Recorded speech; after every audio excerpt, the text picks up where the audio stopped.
종말에 대한 부분입니다. 종말에 대한 부분은 제일 오해가 많고 이단들도 제일 많이 인용을 하고 근거로 삼는 것입니다. 종말에 대한 신앙이, 종말은 먼 미래니까 오늘에 영향을 안 미친다고 생각하는데 아닙니다. 종말이 굉장히 오늘에 영향을 많이 미치고 오늘 교계와 성도들을 제일 혼란스럽게 하는 것이 종말에 대한 잘못된 이해입니다. 굉장히 중요해요. 그러니까 이제 재림은 주님 다시 오셔서 자기 백성을 구원하고 세상을 심판하는 것이지 않겠습니까? 딱 한 분 오시면 역사가 끝나고 영원한 운명이 거기서 결정이 납니다. 다시는 이제 번복이 없어요. 세상에서는 이제 얼마든지 기회가 있는데 기회가 없는 겁니다. 그러니까 만약에 우리 인생에서도 한 번의 시험으로 우리 미래가 결정난다면 얼마나 두렵겠습니까? 아무리 준비해도 부족할 겁니다. 주님은 이제 언제라도 오실 수가 있습니다. 그 말은 뭐냐니까 언제라도 오실 수 있다고 하는 것은 언제 오시더라도 맞이할 수 있는 준비를 해야 된다는 것이 포함되어 있는 겁니다. 근데 그러면 이제 중요한 게 있죠. 또 준비하는 게 뭐냐는 거예요. 뭘 준비하는 겁니까, 이게? 뭘 준비하는 겁니까? 숙제를 하는 겁니까? 아니면 예배 생활을 잘하는 거고, 봉사를 잘해야 됩니까? 굉장히 애매한 문제가 될 수가 있는 거예요. 아니면 늘 흰 옷 입고 주여 오시옵소서 종말에 대한 찬양하고 이렇게 해야 됩니까? 아니면 무작정 기다리고 있어야 되느냐? 무작정 기다리고 있으면 현실을 못 살아가는 겁니다. 확실히 삶이 힘들고 고달플 때는 주님이 오셨으면 좋겠다 이런 게 굉장히 간절해요.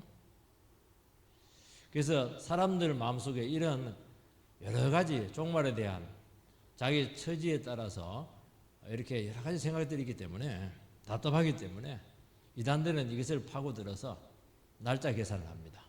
그래서 날짜와 시기를 정확하게 그리고 지역까지도 전부 다 예측을 하는데 이게 얼마나 무리를 일으키는가 하는 것은 역사적으로 이미 다 검증이 되어 있습니다.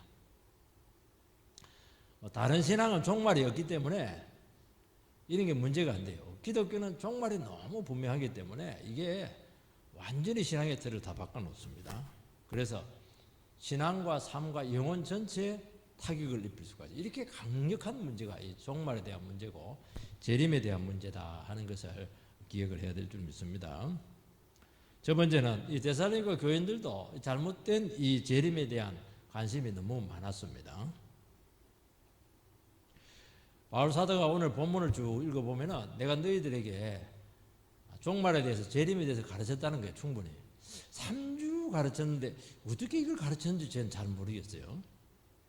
그런데 충분히 가르쳤다는 거예요.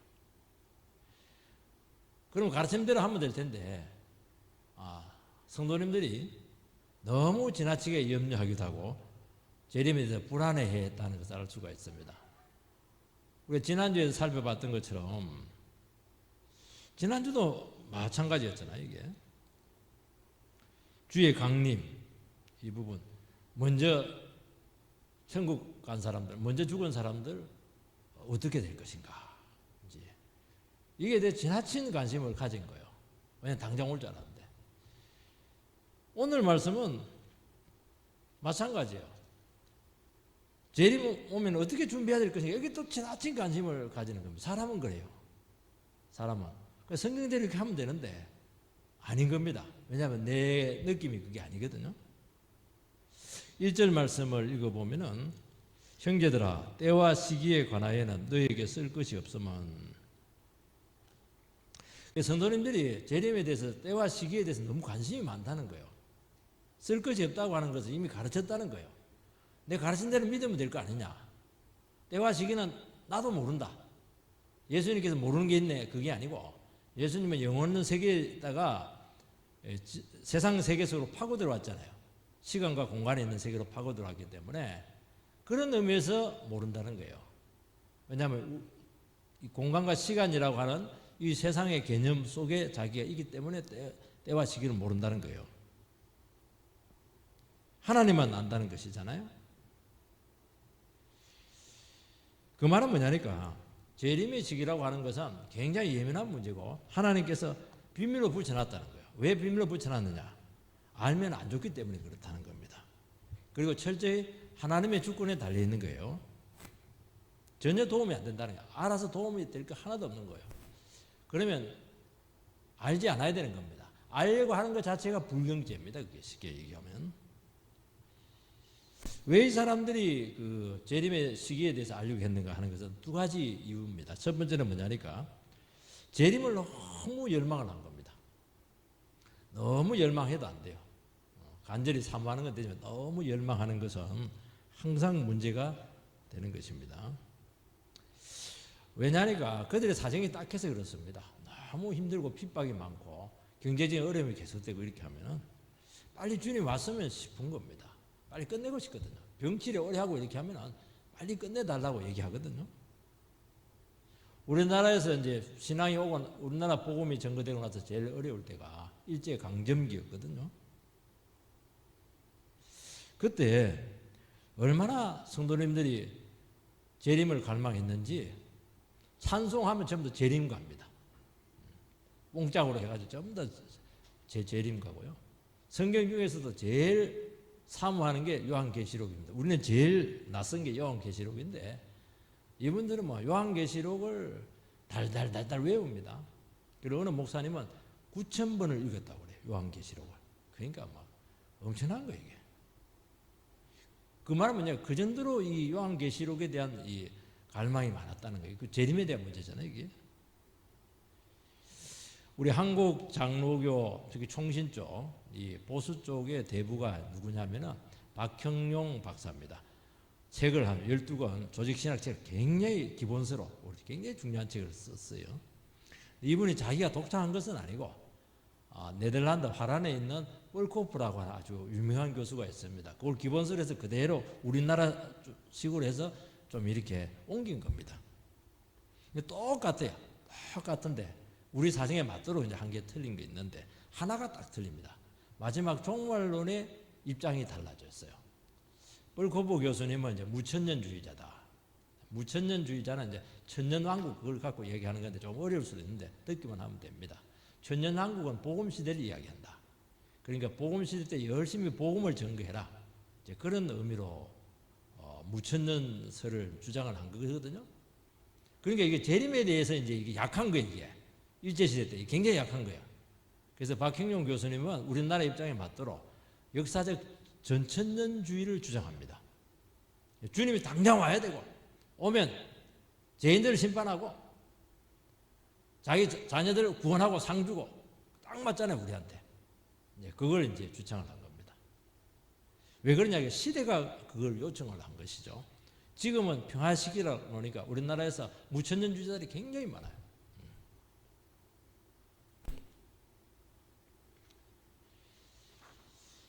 만약에 동생이 엄마가 나간 사이에 형으로부터 막 괴롭힘을 당하면은 엄마의 귀환을 굉장히 고대할 겁니다.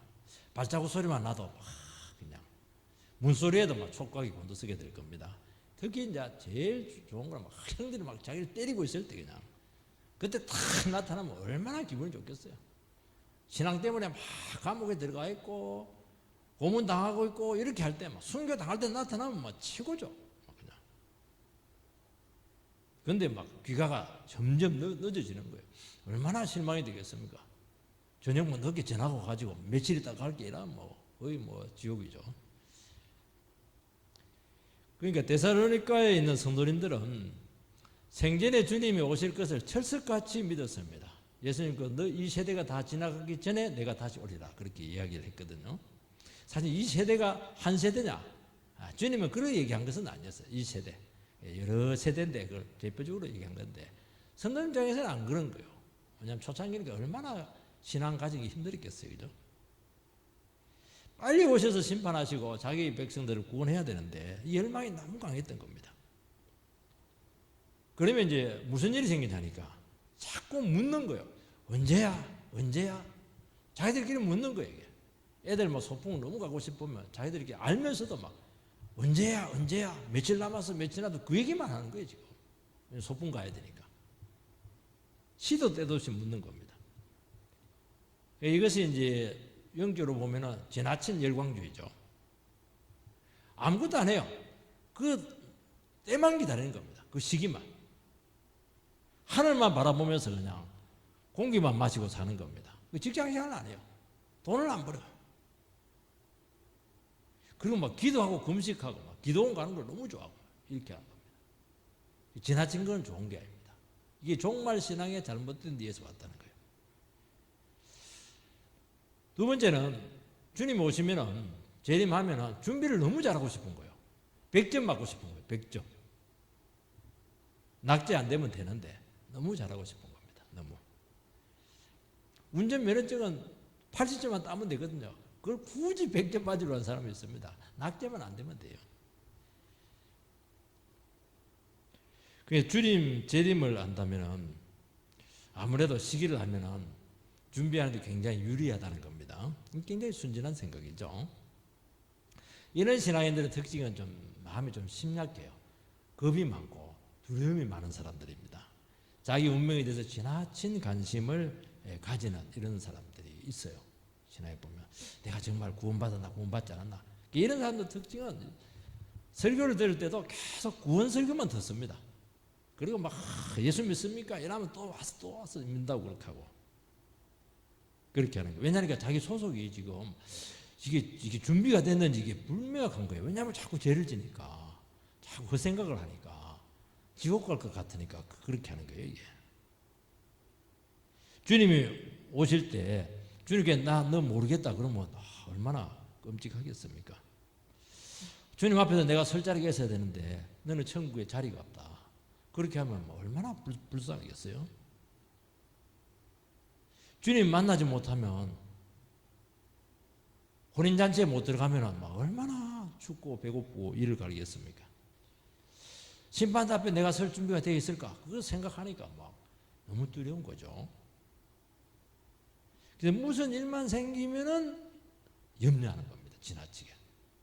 막 그냥 사고가 났다. 이태원 압사 사고 났다. 이러면 또 그냥 염려를 하는 거예요. 이게. 사고 난 건데. 그렇게 하는 겁니다. 그래서 이것이 재림에 대한 두려움으로 살아가게 한다는 겁니다. 그래서 기도 너무 뜨겁게 해요. 근데 두려움으로 하는 겁니다. 전도 막 열심히 해요. 왜요? 준비해야 되니까, 상 받아야 되니까. 그 두려움으로 하는 거예요, 이게. 쉽게 말해서. 예배 막 열심히 합니다. 예배 열심히 하면 좋은 건데, 동기가 주님을 경배하기 위해서 하는 게 아니고, 겁이 나서 가는 겁니다. 그래서 이 종말 신앙이 잘못되면 이렇든 저렇든지 간에 문제가 심각해지는 거예요. 얼마나 힘들겠어요, 신앙생활을 하는 게.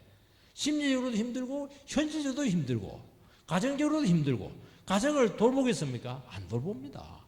왜냐하면 지금 뭐 천국 가느냐, 지옥 떨어지느냐, 이게 늘 그게 중요한 문제이기 때문에 가정을 팽개치는 것은 당연하게 재산 다 팽개치는 거예요, 이게. 그래서 신앙뿐만 아니라 삶까지 병이 들 수밖에 없다 하는 것을 말씀하고 있고, 그래서 재림신앙, 종말신앙에 대한 바른 이해는 굉장히 신앙의 핵심적인 요인이다 하는 것을 꼭 기억을 해야 됩니다.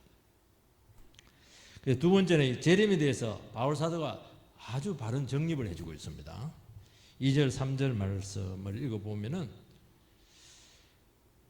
주의 날이 도적같이 이를 줄을 너희 자신이 자세히 알기 때문이라. 저희가 평안하다 안전하다 할 그때 임신한 여자에게 해산의 고통이 이름과 같이 멸망이 갑자기 그들에게 이르리니 결코 피하지 못하리라. 아주 중요한 말이 하나 나오는데 주의 날입니다. 주의 날. 주님의 날이죠. 주님의 날이 도적같이 이른다. 우리 생각 같아서는 이제 재림의 날이 도적같이 임한다 이렇게 하면 될 텐데 주의 날이라고 얘기하는 거예요. 이건 표현이 굉장히 중요합니다. 이건 구약적인 배경을 이해를 해야 됩니다. 이스라엘 백성들은 너무 침략을 많이 받고 고생을 많이 했기 때문에 항상 보면 선지서에 보고 이렇게 하면은 여호와의 날이 나와요. 여호와의 날. 여호와의 날을 왜 기대했냐니까 하나님께서는 자기 백성들을 이 고통 가운데서 한 날을 잡아서 자기 백성들을 구원한다는 거예요. 그리고 유대인들을 괴롭히는 이방인들을 그냥 심판한다는 겁니다. 굉장히 희망의 날이었어요. 그래서 여호와의 날을 굉장히 이들은 이제 갈망을 했죠. 근데 선지자들이 나타나가지고 딴소리를 합니다. 무슨 소리 하냐니까. 그래, 여호와의 한 날이 오면, 그 종말인데 오면 너희들은 구원받고 이방인들은 멸망하고, 그게 아니라는 거예요. 모든 사람들은 죄인이기 때문에 죄 지은 사람들은 전부 다 심판하고 하나님의 백성들은 구원한다는 겁니다. 그러니까 이제 굉장히 이들이 헷갈렸던 거예요. 이스라엘 백성들이. 왜 그럴까? 아니, 유대인들 중심으로 해야지. 아니, 모든 일을 다 대놓고 하나님을 잘 믿는 사람은 구원하고 하나님 안 믿고 죄 가운데 살아가는 사람들은 심판하고. 그게 이스라엘 백성들이 여기서 혼동을 많이 겪었다는 것을 알 수가 있습니다. 너희들도 하나님 제대로 안 믿고 그 다음에 죄 짓고 우상 숭배하면은 여호와의 나라에 너희들이 또 심판감이라는 거예요. 여기서 이제 어림을 겪었던 겁니다. 이스라엘 백성들이, 구약에 있는 이스라엘 백성들이. 그래서 구약에 보면 그 여호와의 나라 무서운 심판의 날, 어둠의 날, 절망의 날, 이런 식으로 막 표현이 되어 있습니다.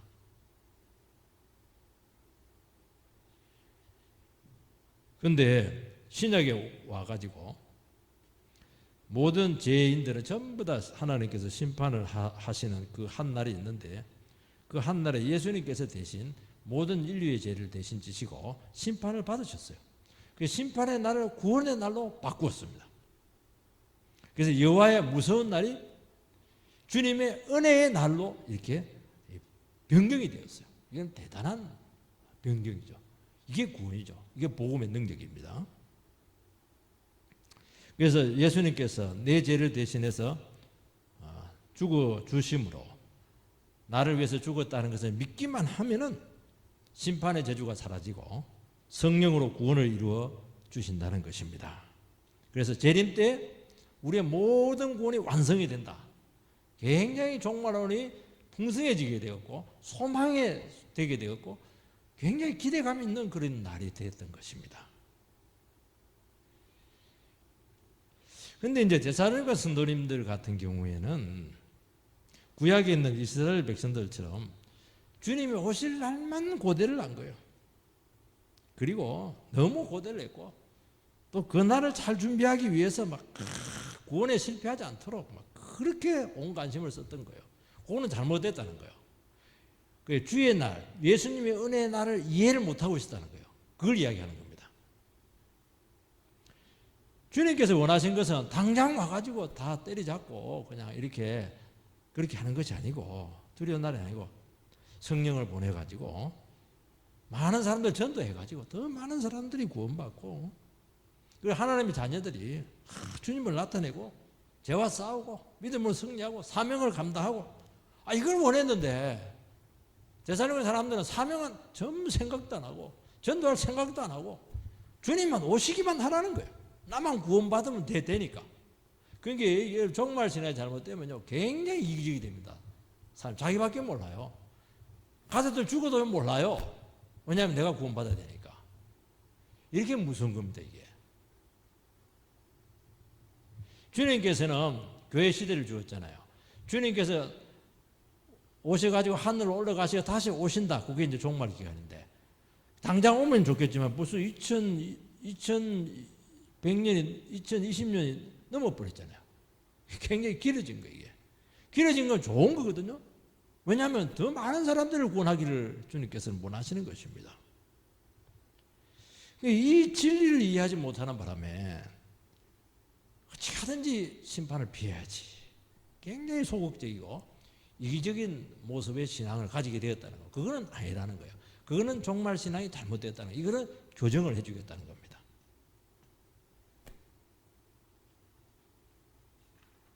오늘도 마찬가지죠. 오늘도 성도님들이 믿음 생활하면서 살아갈 때 힘들면 막 말세다 이렇게 하면서 당장 끝내주십시오. 막 이런 식으로 자꾸 이야기를 합니다. 그리고 자꾸 마지막 날을 이제 소망합니다. 또 반대로 그냥 막 너무 살기가 좋고 이렇게 하면 막 관심도 없어요. 주님은 이것도 저것도 원치를 않아요. 주님께서 원하시는 것은 뭐냐? 우리는 어차피 죄악 세상에 살아가야 됩니다. 마귀가 들끓고 있어요. 여기서 인내하면서 하나님을 증거하면서 죄와 싸우면서 사명 감당하면서 믿음으로 살기를 원했다는 거예요. 그 나의 주어진 작은 책임을 감당하는 거예요. 가정을 세우는 거예요. 주위 사람들을 사랑하는 거예요. 전도하는 거예요. 교회를 세우는 거예요. 왜냐하면 교회는 영원히 주님 모실 때까지 세상을 지키는 빛과 소금의 역할을 감당해야 되기 때문인 것이에요. 얼마나 많은 의미들이 있습니까? 그런데 그런 거는 일절 생각을 안 하고 그냥 둘 중에 하나만 하시기 바랍니다. 얼마나 이기적이에요. 그게 어떻게 성도의 모습이냐는 겁니다. 예수님께 그걸 원치 않았는데. 그래서 바울 사도는 두 가지 비유를 통해서 종말을 어떻게 준비해야 될 것인가 하는 것을 가르쳐주고 있습니다. 첫 번째는 뭐냐? 도적같이 주님이 오신다는 겁니다. 두 번째는 임신한 여자의 해산의 고통처럼 찾아온다는 겁니다. 비슷한데 좀 달라요. 도적같이 오는 겁니다. 도둑놈이 뭐 내 오겠다 그렇게 전화하고 오는 도둑놈 없어요. 도둑은 언제 옵니까? 절대로 안 온다 할 때 그때 오는 거예요. 돌발적이죠. 경고 없어요. 기대하지 않을 때. 완전히 긴장을 풀고 있을 때 그때 오신다는 겁니다. 해산의 고통은 언제 옵니까? 갑자기 이제 통증이 와요. 근데 이제 해산의 고통하고 도둑놈하고 좀 차이가 있으면 도둑이 오는 것 차이. 도둑은 정말 정세가 없어요. 정세가 없게 옵니다. 그런데 해산의 고통은 좀 정세가 있어요. 배가 일단 물러요. 10달이 돼 가요. 어느 정도 예견이 가능하죠. 예견이. 그러니까 예견할 수 없는 부분이 있고 어느 정도 예견할 수 있는 부분이 있다는 거예요. 여기 보면 좀 특이한 구절이 나오는데요. 1절에 보면 형제들아 때와 시기에 관하여. 때와 시기가 똑같은 말이 아닙니다. 때는 뭘 얘기하냐니까 이제 카이로스 좀 들여나 보시기 바랍니다. 어떤 징조가 있는 어떤 때를 이야기하는 것이고 시기는 이제 크로노스, 크로닉 그러니까 연대기잖아요. 삼국시대, 고려시대, 그 다음에 뭐 조선시대 이런 식으로 하면 연대기적으로 쭉 태종, 태세, 문단세 이렇게 하면서 연대기적으로 기록된 게 이게 이제 크로노스, 그걸 이제 시기라고 합니다. 근데 카이로스라고 하는 것은 그걸 얘기하는 것이 아니고 어떤 특정한 때, 징조가 있는 특별한 어떤 시대를 이야기하는 거예요. 그러니까 2020년부터 2023년, 2022년까지 2000년, 2020년, 2021년, 2022년 3년 정도 길게 잡아서 그거는 이제 산술적인 기간이에요. 20년, 22년, 22년. 근데 요거는 또 징조가 있는 기간입니다. 이게 코로나 시대예요. 이게 다른 2019년하고 완전히 달라요. 특별한 어떤 의미가 있는 시간을 이야기하는 겁니다. 코로나 시기니까 마스크를 껴야 되고 외출하면 안 되고 예배도 제대로 못 드리고 비대면 해야 되고 외출하지 말고 굉장히 그 코로나 시대만에 가지고 있는 특별한 징조들이 있어요. 특색이 있는 거예요. 그걸 이야기하는 거예요. 갑자기 오지만은 어떤 한때에 역사적인 어떤 한때에 오지만은 시기에 오지만은 어느 정도 그 징조가 있다는 거예요. 그래서 종말의 징조라는 것이 복음서에 나오잖아요. 뭐 거짓 선지자가 뭐 지진이 일어나고 이런 것들 전부 다 징조라는 거예요. 이게.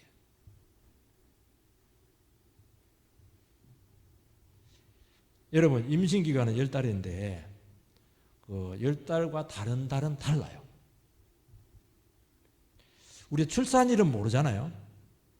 그렇지만은 본인은 압니다. 지금 점점 지금 때가 다가오고 있고 시기가 가깝다는 것을 알고 있습니다. 그런데 그 날은 몰라요. 요즘은 조금 이게 초음파가 있어 아는데 과거는 절대로 몰랐어요.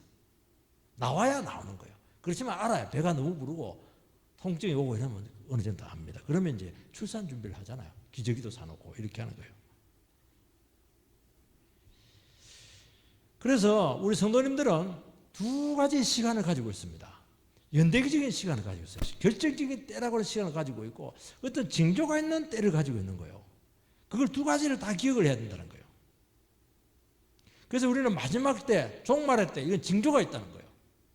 그거는 분별할 수 있는 능력이 있다는 거예요. 우리는 임신부들처럼 얼마든지 분별할 수 있다는 거예요. 여러분, 우리는 죽음의 때는 모르지만은 언젠가는 죽는다는 것을 알고 느끼고 살아가잖아요. 나이가 들면 알잖아요. 아, 내가 한 10년 남았겠구나. 그렇지만 10년일지 15년일지 알 게 뭡니까? 그렇지만 알거든요. 언젠가는 죽잖아요. 그럼 죽음을 다른 데로 준비를 하는 거예요. 우리 예수 믿는 사람은 가능합니다. 세상 사람들은 시간 하나밖에 몰라요. 시간 하나밖에 몰라요. 그렇기 때문에 하늘의 시간을 모르기 때문에 그냥 끝까지 살다가 당하는 거예요. 우리는 그렇게 못한다는 거예요. 우리는 두 가지 시간을 알기 때문에 죽는다는 걸 알겠지만은 그걸 상정을 해서 주님 앞에서 신앙으로 죽음을 얼마든지 준비할 수 있는 거예요. 그걸 느끼면서 살아가는 것이죠. 얼마나 삶이 진지합니까? 가치가 있죠. 분별이 된다는 거예요. 그렇게 얘기하는 것입니다. 재림 날짜는 모르지만은 우리는 얼마든지 그때를 분별할 수가 있어요.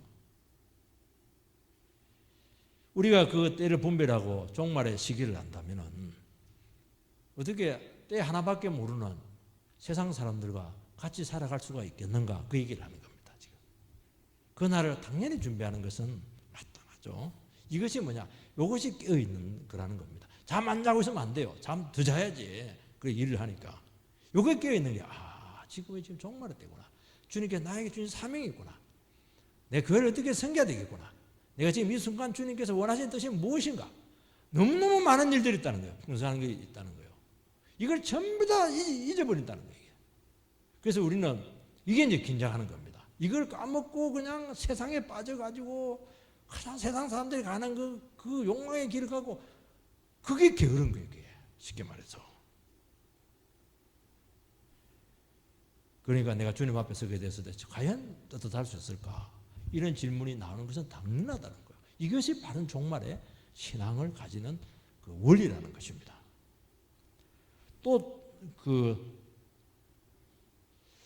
우리나라가 이제 최저임금제가 갑자기 이제 높아져 버렸어요. 거의 10,000원 가까이 갑자기 해가지고 경비하시는 분들 특히 아파트 경비 이제 줄인다고 전부 다 그냥 감원을 시켰어요. 그래서 도둑들이 많이 들었다고 그래요. 확실히 안 되는가 봐요. 도둑은 딱 지키지 않으면 기계 갖고도 잘 안 돼요. 안 되면 언제라도 들어올 수 있어요. 그러니까 주님 언제라도 올 수 있다는 것을 알고 자기 영혼 지키고 긴장 놓치지 않고 신앙으로 인내하면서 이렇게 살아가야 된다는 것입니다. 그래서 영적 긴장을 우리는 얼마든지 놓고 살아갈 수가 있어요. 그래서 이것이 제일 위험하다는 거예요. 나에게 영적 긴장이 있을까? 나에게 영적 긴장이 빠질 때는 언제일까? 언제 여러분들께서 영적인 긴장이 이렇게 빠지죠? 세상 일이 잘 될 때 위험할 수가 있어요. 다 그런 건 아니지만은 또 너무나 수입이 좋을 때 막 투자를 했는데 막 너무 대박을 터뜨리고 이렇게 할 때 좀 위험할 수가 있어요. 그리고 자기 능력 믿고 자신감으로 막 살아갈 때 그때 이상하게 자신감은 있고 막 의욕은 있는데 하나가 없어요. 긴장이 딱 빠져버려요. 신앙적인 긴장이 빠져버려요. 질문을 안 해요. 질문하면 힘 빠지니까 내가 뭘 위해 살아가는가? 주님께 원하시는 목적이 무엇인가? 이런 부분에 대한 감각이 싹 무뎌집니다. 이게 무섭다는 거예요. 이게. 그래서 호황일 때 더 위험한 겁니다. 전쟁 나고 이렇게 하면요 훨씬 더 긴장합니다. 우리도 고난 때 기도 많이 하거든요. 새벽 기도 많이 나오고. 근데 잘 되고 배부르고 부족한 것 없으면 기도 안 해요. 와도 그냥 졸고 하품하고 이렇게 하지 정말 간절히 기도 안 하거든요. 이런 것들이 위험하다는 거예요. 이게. 그래서 젊을 때 성공하면 위험하다는 말이 이 말입니다. 성공의 위험도를 알고 성공을 해야 되거든요. 위험도를 모르고 때를 잘 만나서 성공을 하면 다른 것이 결과가 안 좋다는 거예요. 이게. 사람은 죄를 지으면서 스스로 안전하다 그렇게 생각합니다. 왜냐하면 당장 죄에 대한 심판이 없거든요. 형벌이 내리지 않습니다. 그리고 양심도 죽이게 되고 그러면서 세상 욕심으로 이 감각이 자꾸 영적인 감각이 마비가 되는 거예요. 그래서 영적 안전 불감증에 빠진다는 거예요. 우리나라들은 이제 안전 불감증에 빠졌는데 우리 크리스찬들은 영적 안전 불감증에 빠질 가능성이 참 많습니다. 그러면 어떻게 되냐? 하나님께서는 징조를 주었다 했잖아요. 카이로스. 종말 때 어떤 징조를 통해서 우리를 계속 깨우치기를 원하거든요. 근데 깨우칠 수 있는 기회를 전부 다 놓친다는 거예요. 그러면서 영혼을 잃어버린다는 거예요. 인생을 잃어버린다는 거예요. 그래서 어떻게 보면은 여기서 좀 적당하게 고통받고 그렇게 하더라도 내 영혼을 지켜내는 것이 훨씬 더 복되다는 거예요. 한때는 참 영혼이 깨끗하고 순수하고 막 깨어있고 기도하고 이랬는데 막 갑자기 뭐 사업이 너무 잘 돼가지고 막 교회할 시간도 없고 막 그냥 막 그거 보면 사람들이 성공했다 그렇게 할지 모르겠지만은 영적인 감각이 있는 사람은 굉장히 두려워합니다. 저 지금 뭘 모르고 있네. 저 지금 저 한 방에 끝날 수도 있는 것인데 저 기도 안 하고 있네. 이때가 더 기도해야 될 텐데 본인은 못 느끼는데 주인은 느끼거든요. 그게 답답한 거예요. 부러운 게 아니에요. 그게 부러운 게 아니고 왜냐하면 저렇게 하면 영혼을 잃어버릴 가능성이 너무 높거든요. 그걸 지금 경고하고 있는 거예요. 지금 신앙은 뭐 그냥 형식적으로 하고 안 하면 뭐 지옥 가니까 그렇게 하는 게 절대로 부러운 것이 아니라는 거예요. 세 번째는 마지막 날을 준비하는 자세를 가르쳐주고 있습니다. 두 가지죠. 영적인 소속을 분명히 해야 되고요. 소속이 확실하면 소속에 합당한 삶이 나온다는 겁니다. 4절에서 8절 말씀을 읽어보겠습니다. 형제들아 너희는 어둠에 있지 아니하며 그날이 도둑같이 너희에게 임하지 못하리니 너희는 다 빛의 아들이요 낮의 아들이라. 우리가 밤이나 어둠에 속하지 아니하나니 그러므로 우리는 다른 이들과 같이 자지 말고 오직 깨어 정신을 차릴지라. 자는 자들은 밤에 자고 취하는 자들은 밤에 취하되 우리는 낮에 속하였으니 정신을 차리고 믿음과 사랑에 호심경을 붙이고 구원의 소망의 투구를 쓰자. 길게 나와 있죠. 우리는 믿음의 자녀들은 어둠에 있지 않습니다. 그리고 바른 영적 감각을 가지고 있는 성도들은 준비를 하고 있기 때문에 주님의 오심이 종말이 절대로 도적같이 오지 않습니다. 이것은 꼭 마지막 때만 이야기하는 게 아니에요. 오늘 살아갈 때도 놀랄 일이 별로 없어요. 사람들이 왜 놀라냐 하니까 주님 오심을 주님 가까이 계시다고 그랬거든요. 가까이 계신 거예요. 문 밖에 지금 기다리고 있어요. 그런데 문을 안 열어줘요. 왜냐하니까 문 열어주면 안 되니까 자기들끼리 막 잘 먹고 잘 살고 이렇게 해요. 그러니까 놀랄 일이 너무 많은 거예요. 이게 깜짝깜짝 놀래요. 왜냐하니까 생각지도 못한 변수들이 너무 많거든요.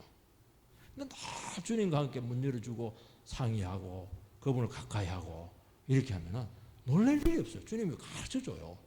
그리고 임박한 사고 이런 부분들을 미리 경고도 하기도 하고 그래요. 그리고 위험이 있으면 싹 피해가게 하기도 하고 이렇게 하는 거예요. 종말이라는 게 마지막에 오는 게 아니에요. 종말은 긴 기간이에요. 그 기간 가운데 주님께서는 도적이 아닙니다. 안 믿는 사람이면 도적인데 믿는 사람은 도적이 아니에요. 너무너무 소중한 분이죠. 아버지죠. 아버지가 놀래키 해서 옵니까? 이놈이라면 뭐 아버지도 아니죠. 나쁜 사람이죠. 아버지는 그래 안 하죠. 제일 편안할 때 선물 많이 가지고 애를 행복하게 해주기 위해서 온다는 거예요. 그렇게 살아가는 거예요. 그게 준비하는 거예요. 그래서 당황할 일이 없어요. 여러분 삶에서 당황할 일이 많다는 것은 영적인 준비가 안 되고 있다는 걸 이야기하는 겁니다. 놀랄 게 뭐가 있어요? 아버지가 다 그냥 가르쳐 주시는데요.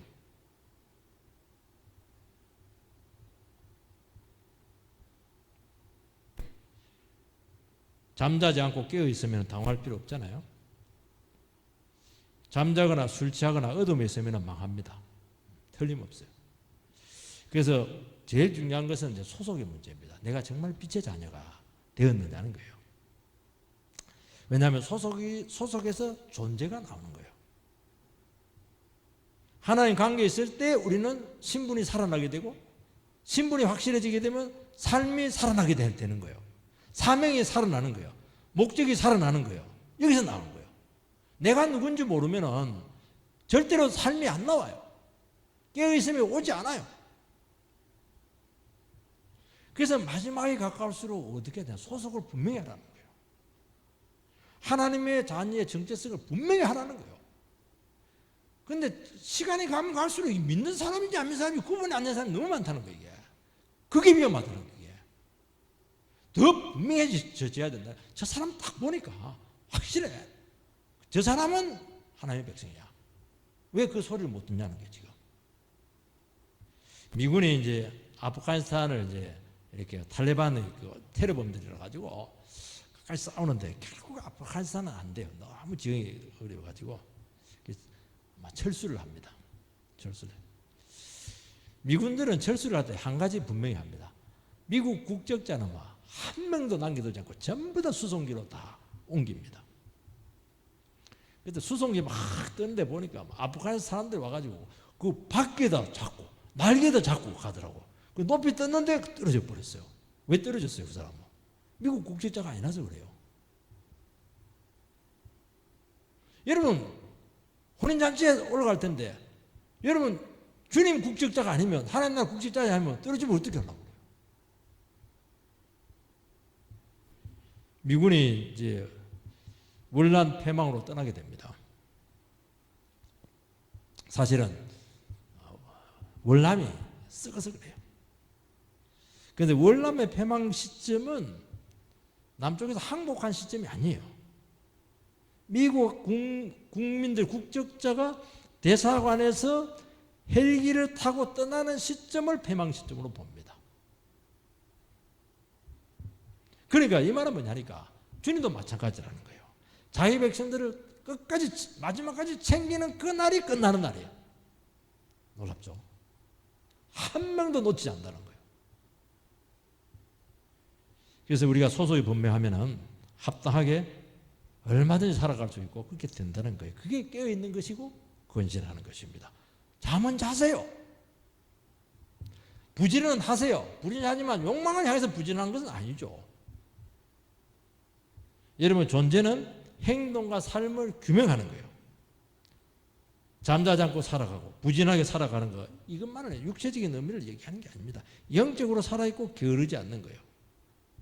그래서 주님 오심을 항상 염두에 두고 살아가는 것이죠. 그래서 너무 열광하거나 두려움으로 살아가는 게 아닙니다. 그 일 하라 그런 것도 아니에요. 모든 삶에 주님과 함께 동행하는 것이고 간섭을 받는 거예요. 재림을 오늘에 끌고 와서 내가 이렇게 사는 것이 주님 앞에 섰을 때 뜻한가? 질문하는 거예요. 그러면 삶이 완전히 달라진다는 거예요. 현실이 부족해도 얼마든지 여유를 가질 수가 있다는 것을 이야기하는 것입니다. 여러분 신앙이 영적으로 부진하다고 하는 것은 예배도 열심히 다니기도 기도 열심히 하는 것이지만은 그것을 하는 목적이 뭐냐는 거예요. 그것을 하는 목적이 뭐냐? 나의 영적인 상태를 점검을 하는 거예요. 게으름이라고 하는 건 뭐냐? 영적인 관리를 하지 않고 살아가는 것이 되는 대로 살아가는 것이 게으른 겁니다. 긴장이 떨어지게 되고 제 가운데 살아간다는 것을 알 수가 있어요. 어둠 속에 살아가는 것이죠. 그렇게 하는 거예요.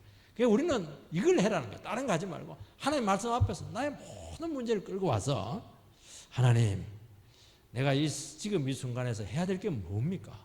영적인 우선순위가 뭡니까? 주님께 정말 기뻐하는 게 무엇입니까? 이런 질문들을 계속 하라는 거예요. 이게 요거는 싫거든요. 우리는 욕망대로 살고 싶고 내 마음대로 살고 싶고 이렇게 체질에 맞아요. 그 체질대로 하지 말고 이거는 훈련을 해야 되고 노력을 해야 되는 거예요. 자꾸 힘들더라도 그냥 수요 예배 나오고 새벽기도 나오고 기도하고 말씀 듣고 이렇게 하라는 거예요. 자기 혼자는 안 되는 거예요. 이게 안 된다는 거예요. 이게 누가 막 옆에서 위에서 막 닥달하고 이렇게 공부하듯이 그렇게 해야 된다는 거예요. 숙제 검사하고 이렇게 하듯이 해야 되는 거예요. 이거 안 되면 그때부터 막 떠내려가는 것입니다. 그리고 더 나아가서 영적 상태를 점검을 해서 더 나아가서 영적 전투를 실제로 해야 돼요. 여기 보면 호신경이 나오고 투구가 나오는데 전쟁 무기잖아요. 싸우라는 거예요. 호신경은 뭐냐 어려운 말인데 흉배예요. 흉배. 가슴을 보호하는 갑옷이에요. 믿음과 사랑의 흉배를 매라는 거예요. 여러분 가슴 속에 믿음이 있으세요? 사랑을 가지고 있으세요? 구원의 투구인데, 구원의 소망의 투구인데, 이 구원의 확신이 있느냐는 거예요. 그걸 이야기해요. 믿음, 소망, 사랑 똑같이 나오는 거예요, 지금. 우리가 혈기로 싸운 것은 아니고 믿음으로 진리로 싸워야 되는데 이 싸움을 실제적으로 실천하라는 거예요.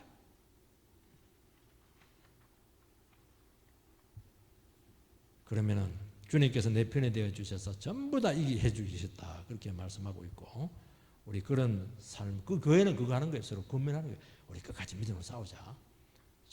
우리 정말 우리 세상 떠내려가지 말자. 다시 그렇게 살면 안 된다고. 서로 권면하라고 11절에 분명히 나와 있잖아요.